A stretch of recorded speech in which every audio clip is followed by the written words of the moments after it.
Welcome to From the Ashes, the Dungeon Crawler Network podcast all about Ashes of Creation by Intrepid Studios. Bear witness to the rebirth of the MMORPG genre from the ashes of an industry that has left the gamers behind.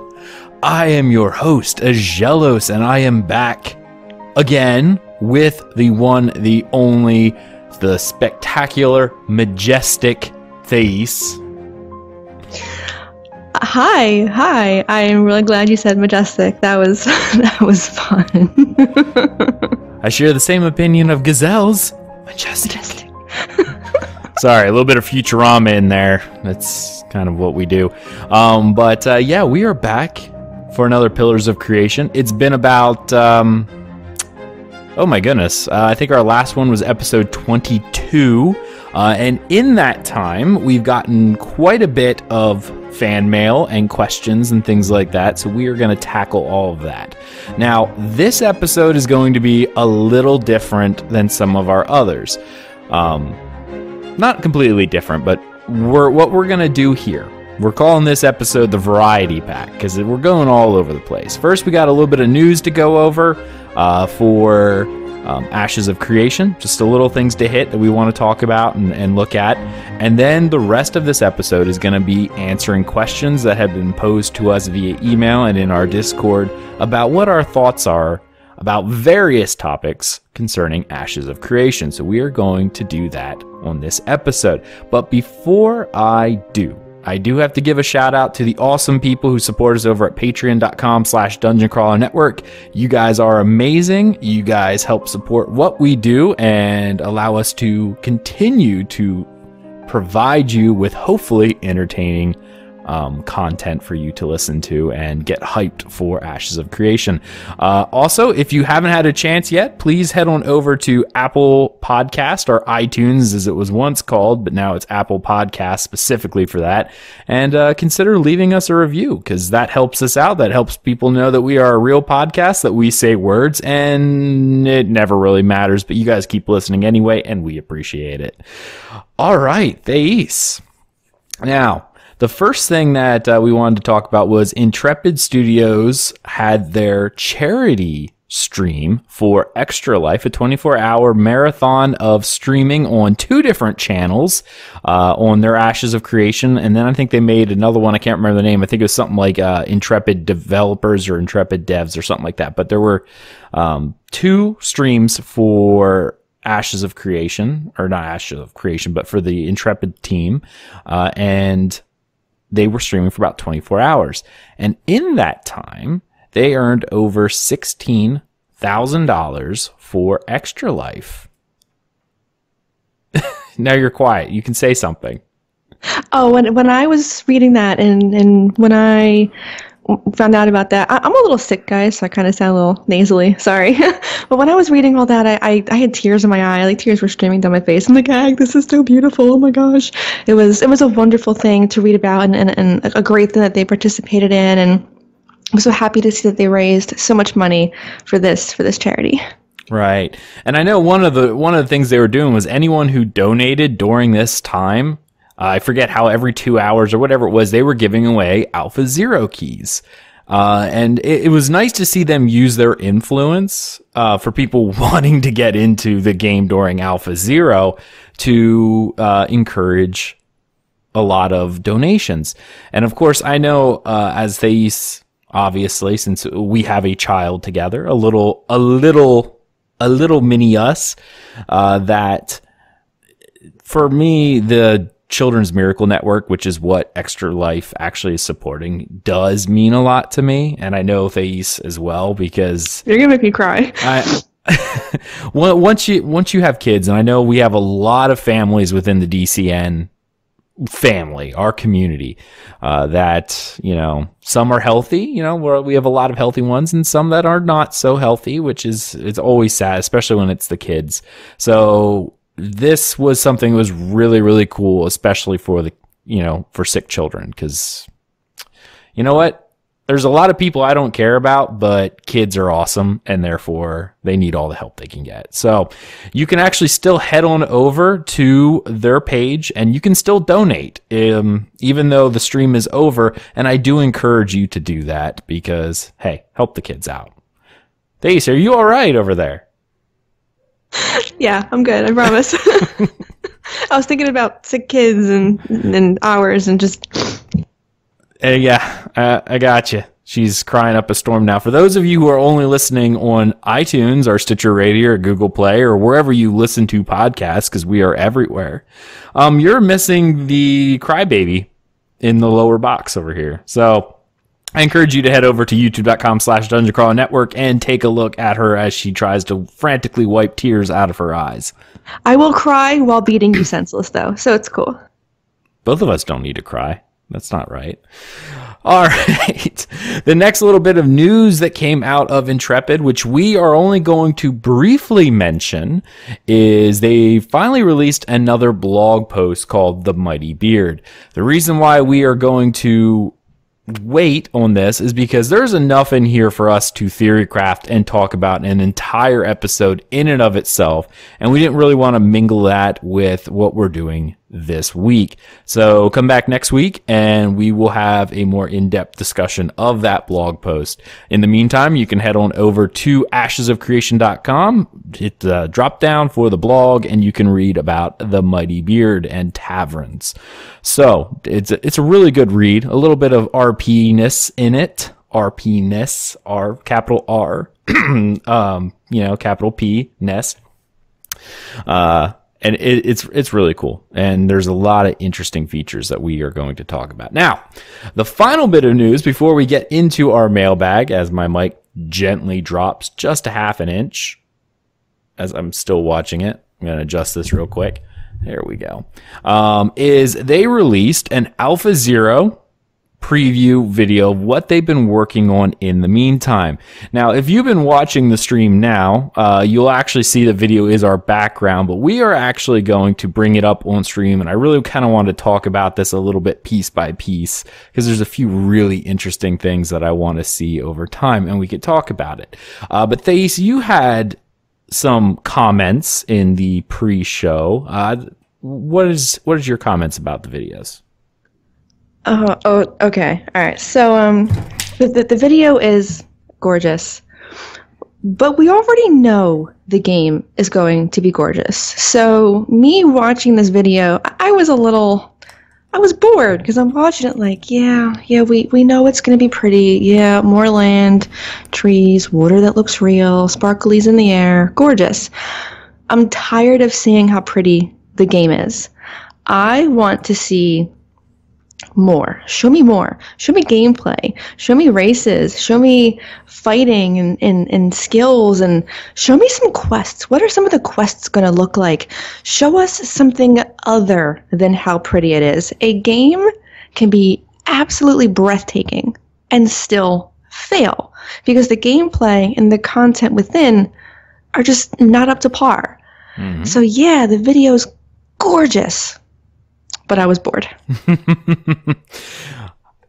I tend to like flyover videos, so I'm okay with this. But there have been quite a few videos of gameplay being released, specifically during PAX West, when there was tons of gameplay that we talked about, as well as a few streams where they even showed off a few things early. So those videos are indeed out there. This was just kind of showing off a little bit about what they're going to show in Alpha Zero, which is a small little microcosm of all the stuff that will be available in the main game. So, I have a still image on the screen right now, so anyone who's actually watching this will be able to, with us, go over this. And if you are listening on iTunes or Stitcher Radio or anything of that nature, we'll do our best to describe it, or maybe go and check out the video itself. This is actually the Ashes of Creation video. There will be a link in the podcast description, so it might be, nice. It is not. Okay, so I'm going to go ahead. The first scene we got here, which is really neat.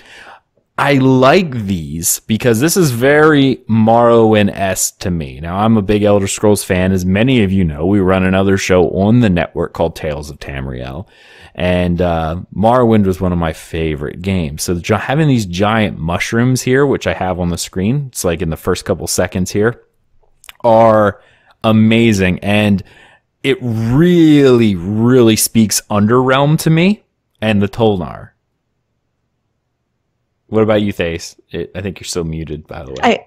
I was. It makes me think of, I think it's Zangar Marsh, giant mushrooms. Yeah, it does So have.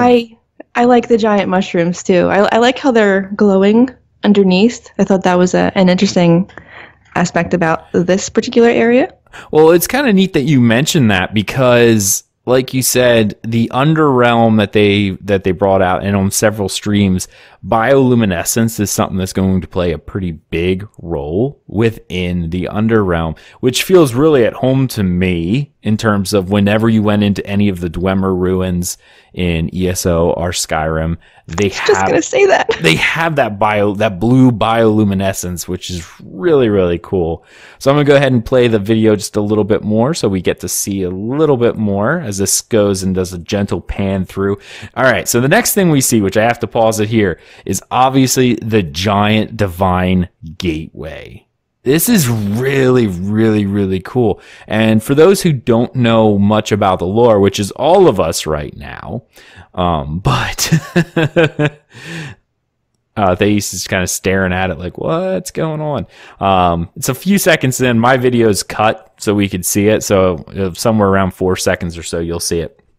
This is the gateway where humanity both exited the realm of Vera, which is the name of the world, and is also coming back as the gods are bringing people back in. And the one thing that I really pointed out from this structure that I really, really liked is you can see the grandiose scale of this. Because if you look right here at the screen, I know we're kind of off to the side here. You see the little person down there underneath? Yeah. That's what I was trying to stare at. Like, is that a person to scale? Like, yeah. Well, this is captured from the game engine. So that is a humanoid model. I don't know if that is a human model or possibly something else.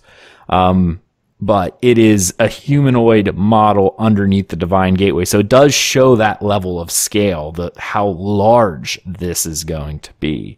That's impressive. Yeah.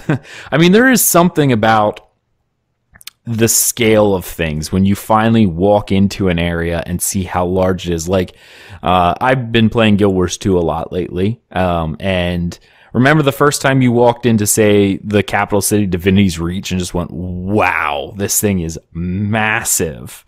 That was a breathtaking moment that I've never had in another MMO, because always MMO cities are really tiny. So being able to portray that very large scale is something that is impressive. The tree. It was the tree for me. Oh, the pale tree, yeah. But yeah, I mean, it's still the scale of all of it. When you looked in and went, wow, this is massive.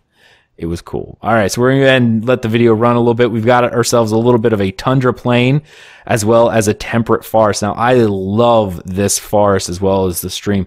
This is gorgeous to me. I love this type of landscape. Maybe because I like to live there. Our house is fairly similar to this with all the pine trees we have in our yard. Stream too, to be honest. So maybe it's just calling to home for me, but this is really, really pretty. I'm going to go ahead and let this keep running through. We have another temperate forest with some birch trees, which is, we've seen this particular scene or this biome before, which is really neat, but they're going to expand this out in the actual demo itself. Moving on as it keeps going on. Oh, I love those, the god rays that you see here as it's coming up over the water, the marshlands. No? The clouds to me are particularly pretty because they look so realistic. But again, the game was gorgeous. Unreal 4 is very, very pretty. So, that is something we're gonna see a lot of. But yeah, more marshland. So we've already seen the temperate forest. We've seen the evergreen forest. And here it is again with the water and all of that, as well as that little marshland biome. And here we come down over this hill with the, I guess it's fog throughout the trees. It is so, so pretty. I really, really like that. All right. So now it's going to start flipping over here. Here's another thing that I thought was really, really fascinating. This cave structure that you're seeing right here, that it's floating around. They mention this being possibly an entrance to the underworld, or not the underrealm, right? Are you looking at the one with the stream? Yeah, it's a stream going over into it. Okay, then yeah. Yeah. Now we have that volcanic area, which we've seen once, before, which I thought was really nice with the red crystals, which I'm starting to wonder whether or not those are related to the corruption factor. Or, maybe that's just, I can't see that as being like a geographic thing in the area. It has to be corruption growing out of it. I'll pause that right there. The next scene we're seeing is a little bit of the ancient ruins, which we will see throughout the world that were left over after the Exodus. Very Roman-esque. Yeah. That was actually one section of the video that I was really interested in, because up until that point, you've seen a lot of populated areas, a lot of trees, really pretty. But then it gets to, you're talking about the pillars, right? Yeah, the pillars and that whole building scene coming in, which I just paused it at. Yeah, that I thought was very interesting. That looks like something that I would like to explore. Mm-hmm. That I would, I would want to climb on top of it too, like really explore around it. And I did. I liked, out of the whole video, that was the one that struck me the most. Okay. Yeah. See, and this is really fascinating to me, because they've already mentioned, we already know how the node system is going to work, how cities will rise and fall. However, they have said that there are remnants of the past civilization still strewn about. So we will actually probably see what was once capital cities, if you will, of the old world, as giant, sprawling, dead cities, necropolises, I guess, if that's the best way of saying it, city of the dead. But this Roman-esque feature, we've actually talked about this on a last episode. This is actually, if I were to guess, related to the Empyrean Elven culture, because for some reason, they seem to have more of that Roman-esque style, the Greco-Roman structures, which is kind of weird to me, but maybe that's because I play Elder Scrolls so much and I always attribute the Roman structures to Imperials, which were a human race. But apparently the Imperium elves will actually be more of the Roman-esque themed, which is interesting. Go ahead. Did you take notice to the lightning striking the volcano in the background? Yes. Yeah. Those lightings are really neat. Definitely really neat. All right, so here's another structure. Oops, I'm going to have to go back just an inch because I went right by it. There we go. It's the tentacles. The tentacle structures coming out of the ground. We've seen this motif several times in earlier videos, and I'm curious if this is just Unreal 4 assets, or if they are actually trying to tie this to lore somehow. You know what I mean? Like, is this some sort of like... Is there any race that's particularly aquatic? I don't think so, but maybe this is something more along the... Well, I shouldn't say that. There is the... and I can't remember their actual name, but they're the one sub-race of dwarves who are almost inspired after, like, the island Samoan culture, that very island setting. Now, maybe they worship giant krakens, who really knows, but I really get a very Cthulhu vibe from this. And there was one of the very first videos I think they have it labeled Dungeon's First Look or something like that, where you go into this dark, dripping wet tomb or temple or whatever, and it has these reliefs on all the walls. And one of them that stuck out to me was a group of humanoid figures surrounding, in the center of this stone relief, there was a giant tentacled octopus or some sort of pod of some kind, however you want to say that, making fun of the way I'm trying to figure out how to describe some weird, not quite octopus, but octopus related item. And then the people were around it almost like it was a cult. They were worshiping this octopus thing.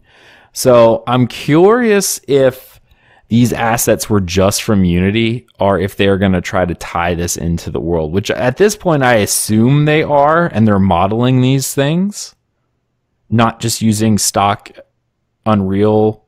I think I said Unity earlier, and I apologize. So many people have been developing in Unity that I've been saying that, but Unreal Asset Store. Oh no, I definitely think that this is something that they're developing. Yeah. Oh, yeah. I would find it hard to, I might have to hop into the Unreal and take a look, see what kind of the things they have in their shop, if they have anything similar to this. But I believe they've even said on stream, they've talked about this, cult or whatever, this Cthulhu-esque cult.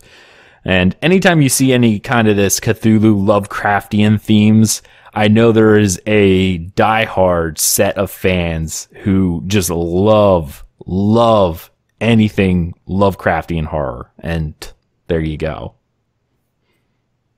I'm not one of them, but, hey. All right, so we're moving the video on. It kind of skipped ahead. Now, here's another interesting part that we've seen already before. Here is more ruins of a past civilization in a snowy area, as well as statues holding what looks like birds or whatever. These scantily clad women statues holding something in their hand. Yeah. It's fascinating. So it'd be nice to explore these. These might be some side of outside the dome in the background looks like something to do with oh gosh, a telescope. I can't think of what that would be called. Observatory. Thank you. Well, remember, this is, I'm glad you pointed that out, because if I paused it here at this particular point, you'll notice there's a few tents out and whatnot. So this would make you think this is a settlement of some kind, or at least an evolving settlement. But if you look deep inside that observatory, you'll see the Divine Gateway. So this was an exit point, or going to be an entry point for one of the races. Good observation. I didn't catch that. You can actually just make it out. And I think you can see my mouse right now on the screen, so you'll actually be able to see that. But if you look where my mouse is, it's pointing right in the center.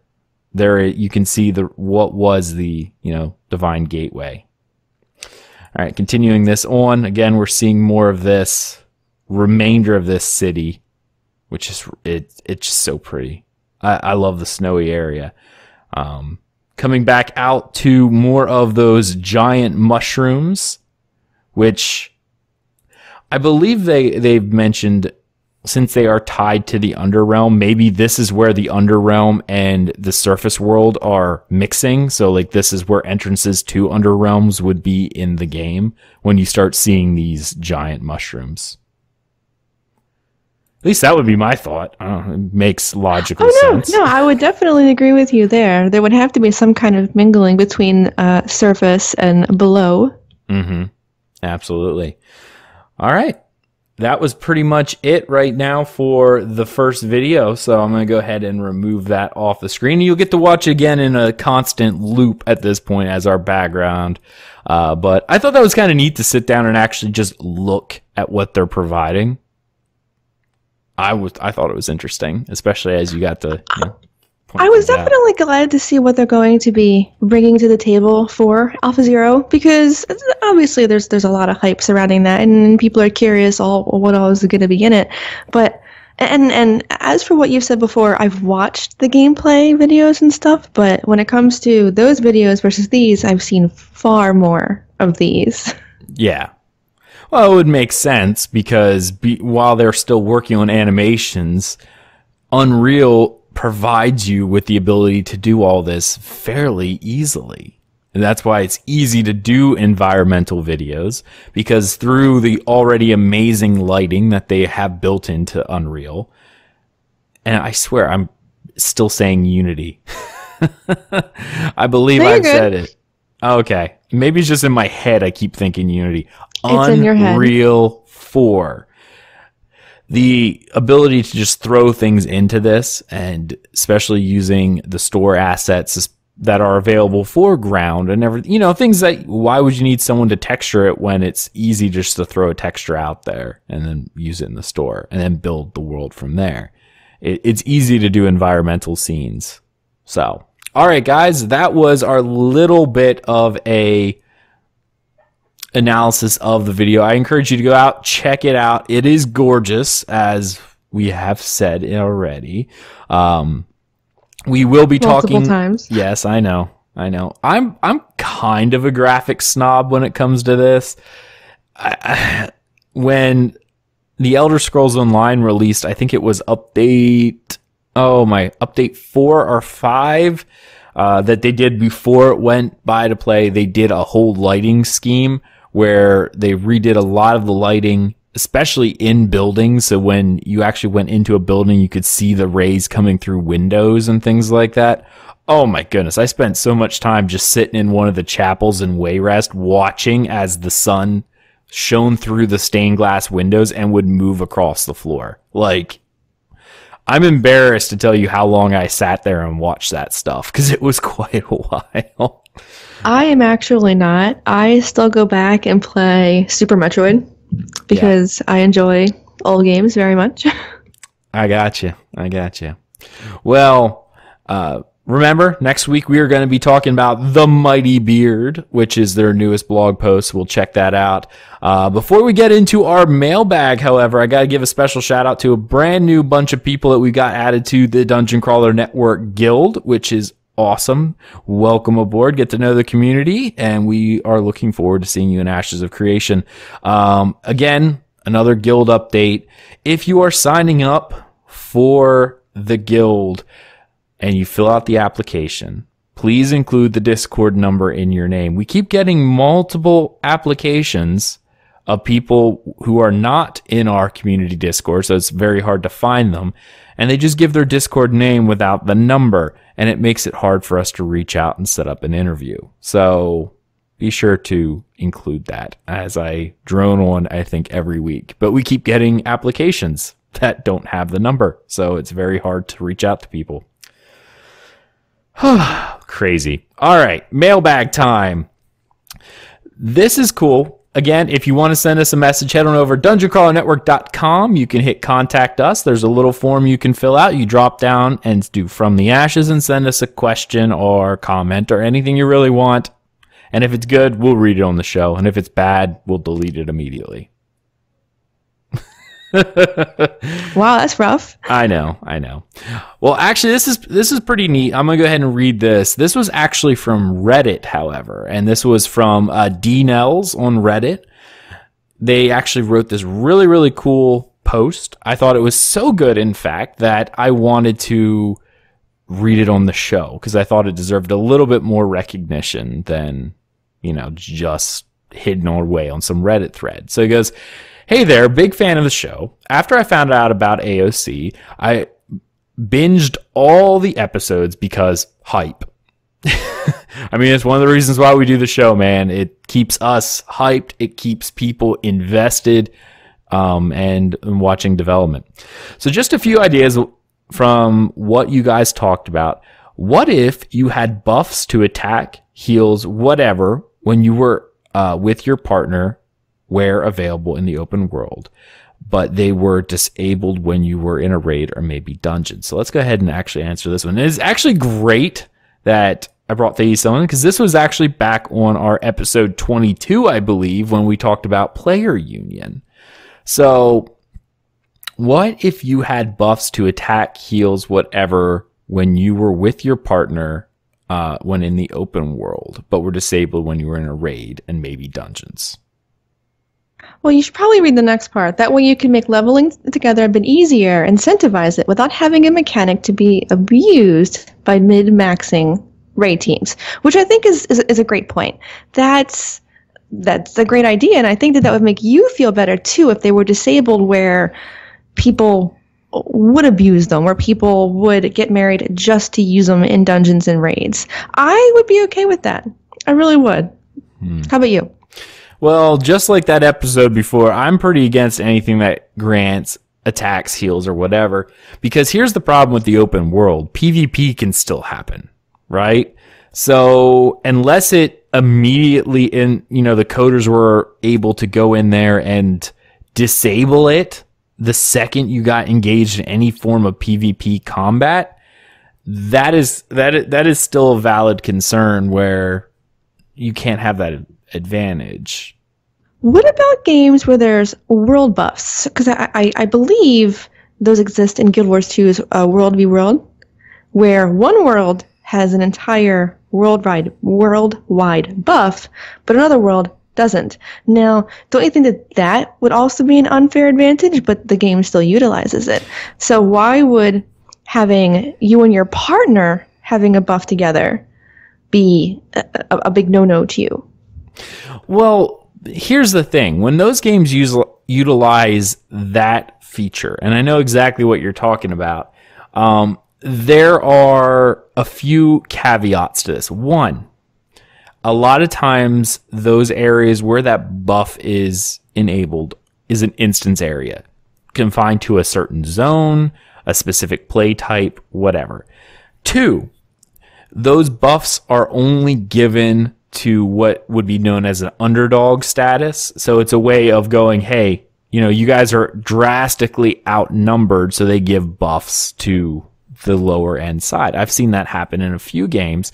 Dark Age of Camelot was one for giving an underdog buff to lower populated realms because you were losing already. The idea was to make it so that you had a little bit of advantage that, if you could only scrounge 10 players up, if you were 20%, stronger, you would have, more of a benefit to, going up against a group of 50 players, because you had that extra bonus.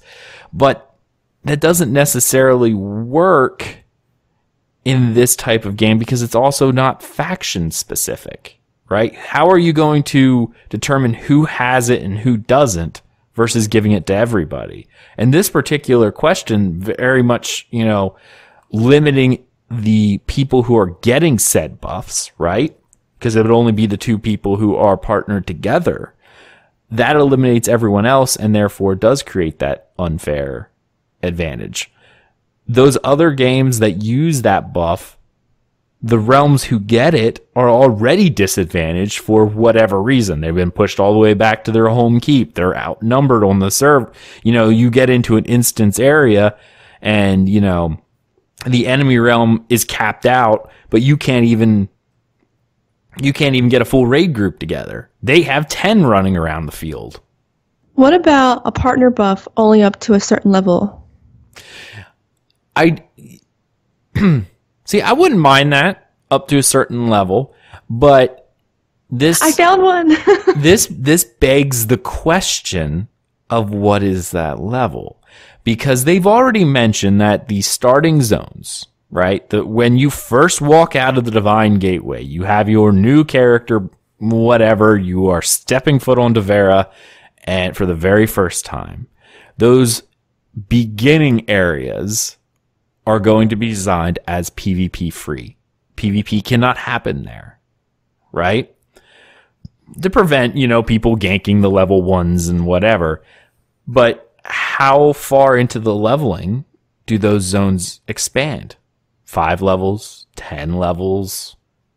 If you had a partner buff for that area, okay, but at least in most modern games, 1 to 5 or 1 to 10 is what, an hour's worth of gameplay?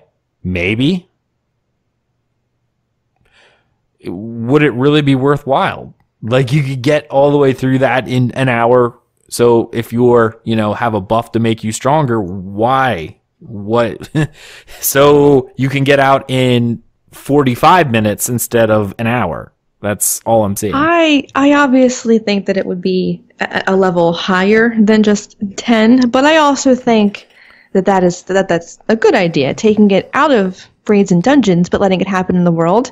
Because this world has open PvP, what are the ways that you can discourage PvP? Well, obviously, you're not going to want to attack that couple over there because they're a little bit stronger because they're paired together. They are together.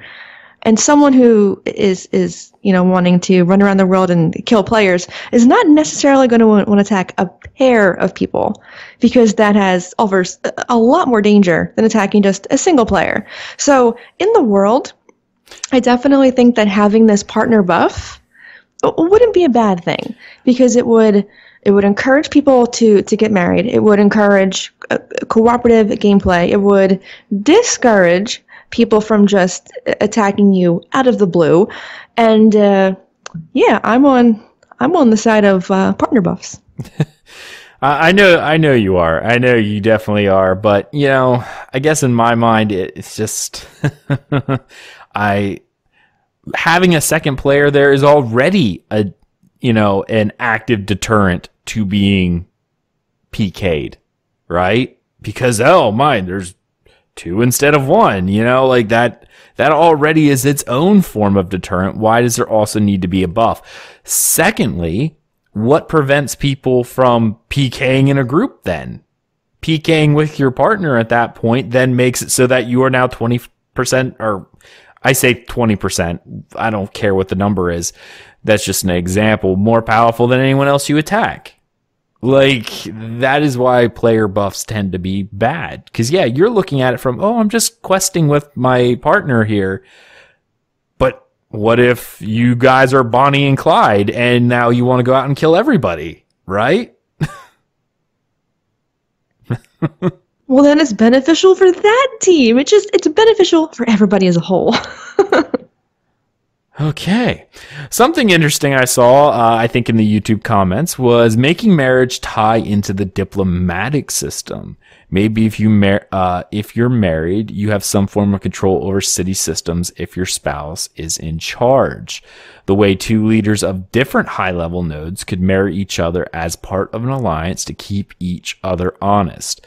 Could also tie into family tree mechanics with the classic marrying of children for political gain. Who doesn't love using their children as a form of currency? I'm telling you. That's a nice plump one right there. That's worth at least 4 camels. Wow. Yeah. No. Anyway, it is interesting. I do like the idea of diplomatic systems. I like the idea of especially the freehold. I could see that as if you are partnered, all of a sudden the partner has a specific amount of freedom within your freehold. So if Thais and I are married in game, right, and she places a freehold, do I have specific amount of control over it just due to being a partner? I like that system. That was an argument that I made about the shared bank space in that episode. The idea of making sure when you're married to somebody that you trust them enough to have a certain level of control over your in-game life is very neat. Could that extend to the diplomatic system? Possibly. I think that's fascinating. What about you, Thais? I am on the side of this. I think that this is wonderful and has a lot of potential for RPing. Mm-hmm. If this wouldn't be implemented in the system, then I can see this happening where people RPing are going to want to marry off their children and family members for these kind of diplomatic ties. Oh yeah, and I'm a huge fan of the family tree mechanic. I think that's just be so much fun. Well, see, the family tree mechanic is, I'm iffy on that because characters don't die, right? This is something that I know Chronicles of Illyria is doing with their idea of a family tree, but your character has a finite amount of lives before they actually completely die.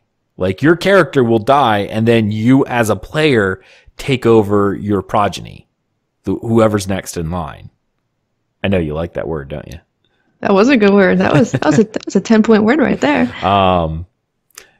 Thais is a little bit of a word hound, so every once in a while I throw out a few words that make sense, and then she gets impressed. But now spell the word the. HTE, right? That's how I always spell it when I'm typing, and then there's a little red line underneath of it, and it tells me it's wrong, but I ignore it. The family tree mechanic, I just don't see that happening within Ashes, because other than roleplay perspective, which will happen without an in-game system, you don't need the game to tell you how to roleplay. It's similar to the, marrying off and whatnot. It's neat in its concept, but making normal players adhere to roleplay specific concepts is hard. And I know I sound kind of like a Debbie Downer here, but it's not. I do like the system, and if there was some way we could twist players' arms into kind of adopting the roleplay mentality, that would be amazing. But most players don't, and there's no way you'll be able to force them into that. I truly feel in a game like this, with the kind of depth that they're telling us this game is going to have, that if systems like this were implemented, we wouldn't need to twist their arms to participate. That is truly how I feel. Right. He goes on to say, I also really like the idea of shared bank account with extra slots, which I said earlier. Seems like a good way to stop people abusing the marriage mechanic for whatever reasons. The Ace's idea about dating sounds really fun too. Maybe you have to spend X amount of time playing together before you can get married. Well, that counteracts the starter area that we said, but that was our own comment. Anyway, that was pretty neat. Great show as always. It's always fun to listen to theory crafting. It helps keep the hype/hope alive. Thank you so much, D-Nels from Reddit, for that. I really appreciate that. The comments, the compliments, as well as your ideas and questions. Really, really cool. All right, our next email, this comes from the DungeonCrawlerNetwork.com. They filled out the form. This is Unknown Wong. I like that. Unknown Wong. Not it says one. That's the email, but their actual name is Unknown Wan. So it's kind of like a Asian Wan. Anyway, subject is smuggling. Do you think there should be smuggling in Ashes of Creation, and would you like to see it? Obviously, my first thought is from Game of Thrones with the Onion Knight, Sir Davos, because who doesn't love Sir Davos? I mean, he's amazing. Like, the Onion Knight, he's really cool. And the idea of smuggling in during a siege. I think smuggling during a siege would be something that is fascinating to see in a system. When a siege is happening, however, I'm trying to think how you would you be able to repair walls, but then you would need resources. So if the siege went on long enough, would people be able to go to neighboring nodes, get materials, and bring it back? Well, that would be, as in stealing? Like, are you stealing from your neighbor and smuggling it in? It doesn't necessarily have to be stealing at any point. The idea is during a siege, at least in medieval warfare once upon a time, I know when we watch movies and stuff about sieges and in-game stuff, you see trebuchets going off and things like that. That did happen, but actually to a lot less. It's not that epic battle scene 90% of the times, like outside the walls of Gondor. Like that just didn't really happen. The idea of a siege was a group or an army completely surrounded an area they meant to attack and just waited until the people starved to death. That was a siege. So the idea of smuggling in and in Game of Thrones, when they were smuggling in food so the soldiers would be alive, it actually costs less in lives because you're not losing men to fighting over the walls, right? And you have supply lines. You could just sit there and eat and be happy while everyone else goes through their stores and dies, because they get hungry, right? But that is something that used to take weeks, if not months. Sieges would last a long time. I'm curious to see, even during the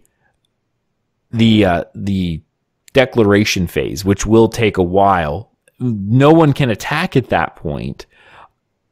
And then when it goes live for however many hours, I don't know if there'd be enough time for smuggling to happen. I think it would be neat, especially if you could run a caravan. If caravans would still run to the cities during a siege when it was active in order to, spawn more NPC guards or repair walls, and you having to defend it, that is smuggling. That is something that'd be kind of neat.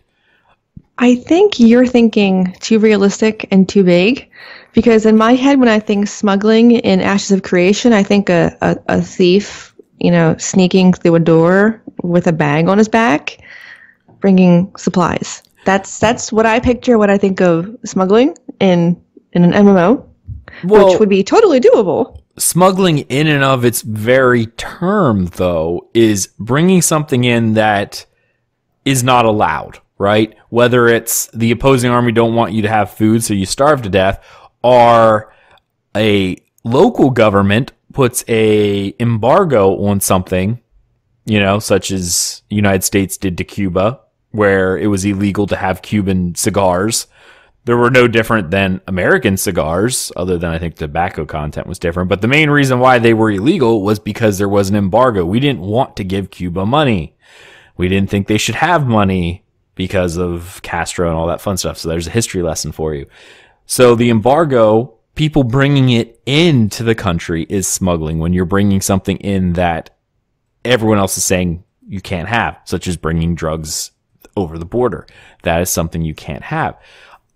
Unless there was an embargo on, say, I don't know, one city's at war with another city and they don't want them to sell goods in their town. If there was a way of smuggling in and making that sell. But again, how does it go to the city? It would go to the player who brought the goods in, who sold it. I don't see how smuggling would fit in there outside of a siege, which I do think they should keep the caravans running during a siege. That would allow the players to attack them. Who are sieging, and the defenders to defend them to keep their walls up. Well, I am on the side of smuggling. I think that would be pretty cool. It's my opinion. Smuggling's always interesting by itself. It's just, how does it... You have to take how it works in reality, obviously, because that's what smuggling really is, and then translate it into a fun game mechanic.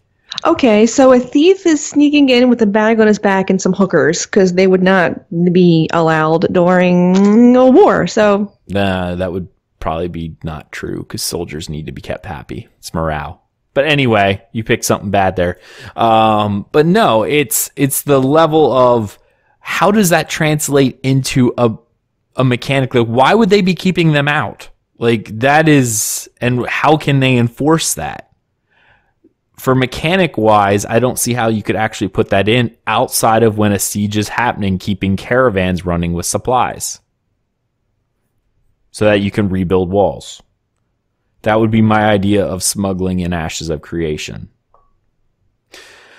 One of our guildies, Happy Hansel, says, what do you think will be the best way to make money in Ashes? Gathering, processing, transport of goods from one market to the other, buying and selling between individual vendors within one market, stock manipulation, mercenary companies, high-level crafting, high-level dungeon/raid loot. You can also address the role of spies. Okay, I'll wait on that one for a second. So what do you think the best way to make money in Ashes? Now, obviously, if you want to take the Eve model into account, which I think is probably what you should be doing, is anyone who can control high resource yielding areas is the way to make money. Whether it's an entire guild running caravans back and forth, selling rare goods, that I can honestly see as being a way of making money. It's kind of hard this early to figure out how Ashes is going to do it without seeing the way mechanics work. Because when you run a caravan, for instance, who gets those materials? Does it go to the city? Great. It goes into a fund that the person can't skim off the top. Because even during one of my interviews with Steven, I mentioned, so if I'm ruling a city and I control the coffers, what what keeps me from emptying them into my own coffers before I get kicked out of office?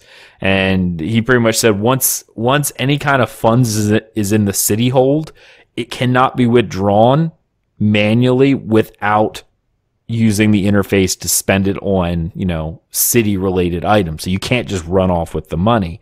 So when you're bringing materials in, who gets that? Right? If it's a city caravan, does it go to the city?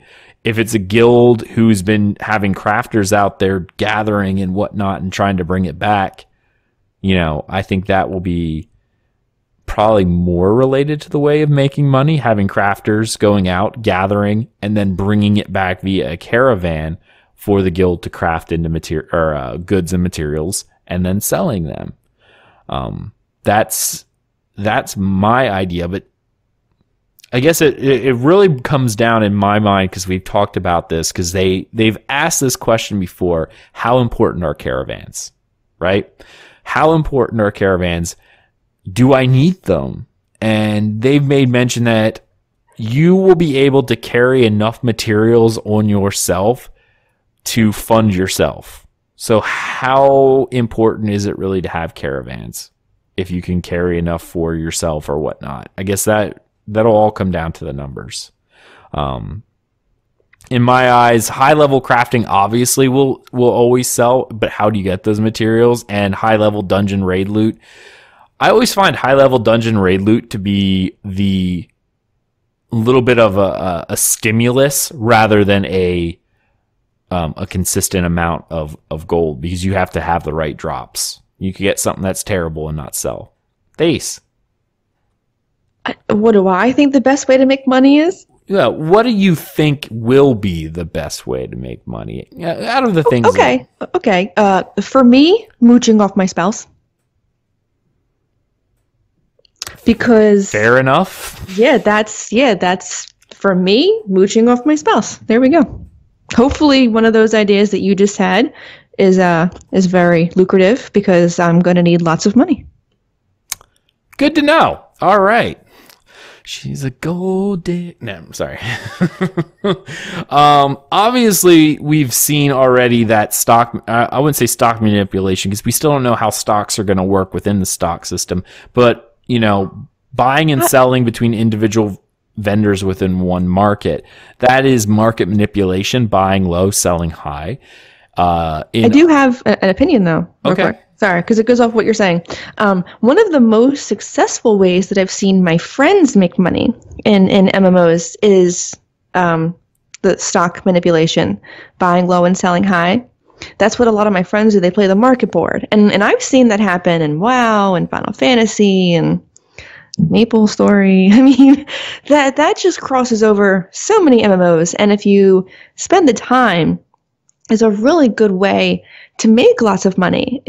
But you have to invest a lot of time. You have to know the market.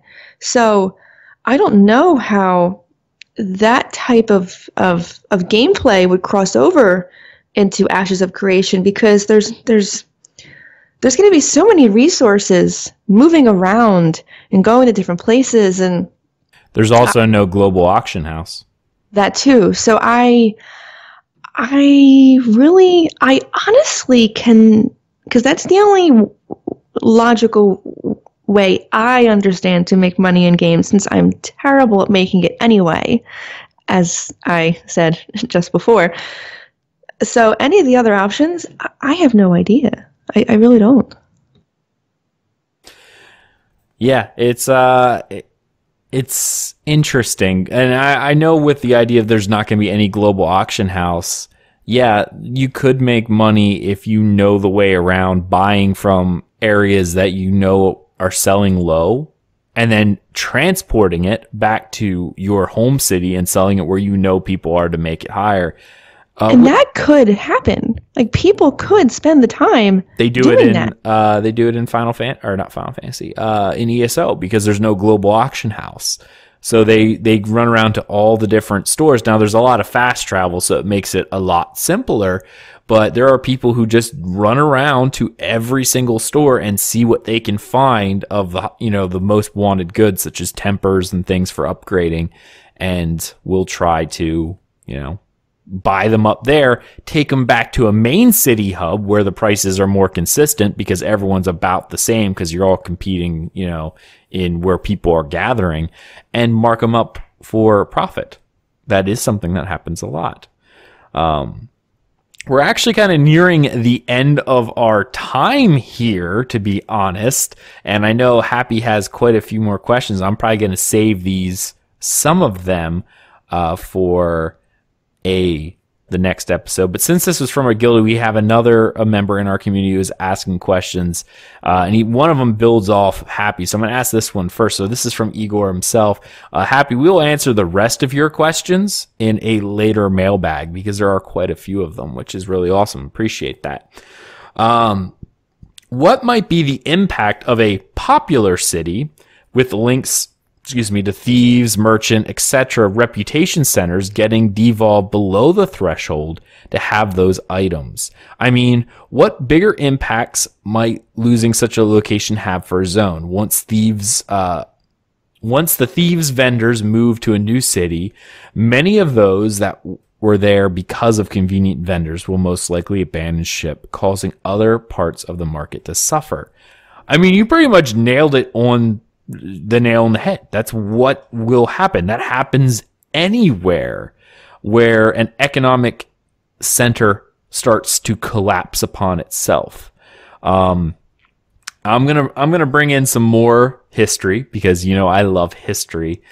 This actually happened in the Roman Empire when the Roman Empire started to grow. Rome was the center for a very, very long time. And I can see Thais is just loving this when I talk about Rome. But what happened when it grew out to Constantinople, right? Constantinople, in the later half, the waning years of the empire, actually became the more central hub. In fact, there were several times where the emperors of Rome actually, there was an emperor who never once stepped foot in Rome, who lived constantly out of Constantinople because of its location. And it was in the center of the empire. It could get to the east, it could get to the west, it could get anywhere it needed to go. And there were better locations. So this once thriving city started to lose favor. Merchants left. And it turned out that it started to become a backwater. And you eventually seen that happen throughout the collapse of the Roman Empire. So coming from a game side of things, yes, if a node devolves because it was attacked or whatever and it got de-leveled and another node's coming up, people are naturally going to start picking up and moving, right? Because unless they're devoted to that node for whatever reason, guild ties or, whatever that reason may be to continue and stay there, yeah, you're going to see cities rise and fall. You're going to see a city that was once marked as a central hub start losing out to a new competitor, and yeah, that whole city will eventually crumble to nothing. Go ahead, Thais.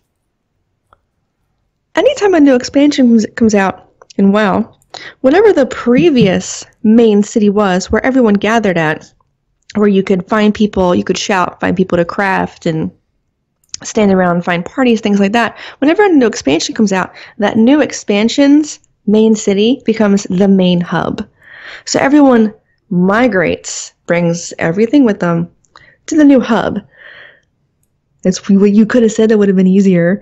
So that's essentially what would happen, is everybody would just find somewhere new to go.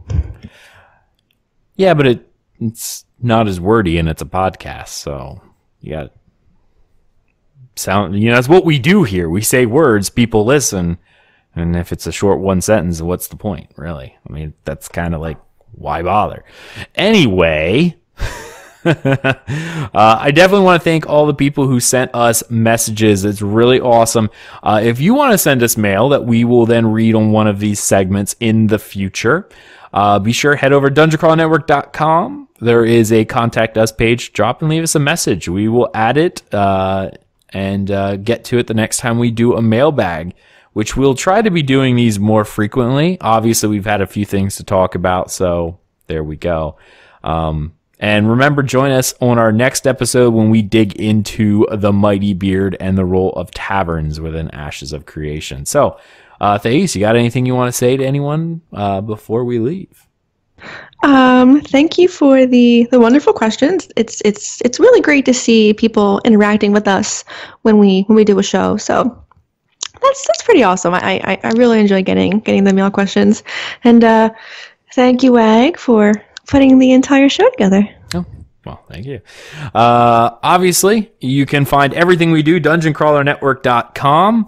That has links to all of our social media on Twitter, on Facebook, Twitch. Follow us there, and YouTube as well. I always encourage people to go to the website and then follow us at all of our other locations, because that's where you can find us.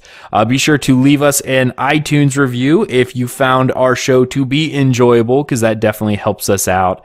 And of course, if you are looking for a guild within Ashes of Creation, feel free to come by, check out our community. You can join our community whether or not you're joining us in game as a guild. Get to know us, and maybe you'll want to play with us. And you can head on over dungeoncrawlernetwork.com, hit the guild tab, and you can put in an application. We'll reach out to you very quickly. So thank you. We hope you enjoyed this episode of From the Ashes, and we will see you in Ashes of Creation. See you later.